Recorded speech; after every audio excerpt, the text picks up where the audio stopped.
नमस्कार दोस्तों, षड बल के अंदर हमने स्थान बल को जाना, दृष्टि बल को जाना, दिशा बल को, चेष्टा बल को जाना। आज हम जानेंगे नैसर्गिक बल को। नैसर्गिक बल में सबसे ज्यादा स्ट्रॉन्ग सूर्य को माना जाता है, उससे कम चंद्रमा को, फिर शुक्र को, फिर गुरु को, फिर बुध को, फिर मंगल को, फिर शनि को माना जाता है। तो ये कैसे? इसके दो कारण हैं।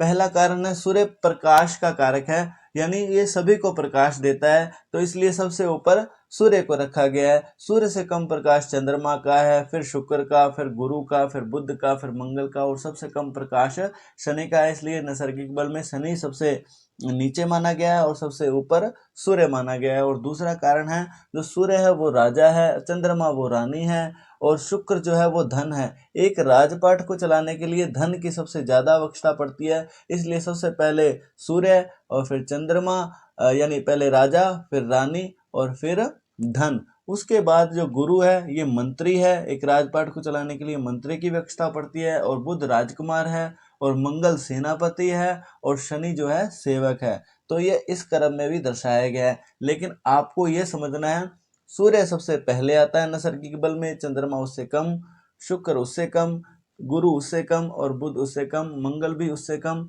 और सबसे नीचे शनि आता है। नैसर्गिक बल में सबसे ज्यादा कमजोर शनि को माना गया और सबसे ज्यादा बलशाली सूर्य को माना गया है। तो मुझे उम्मीद है आपको ये सारा चैप्टर समझ लग गया होगा। तो आज के लिए बस इतना ही।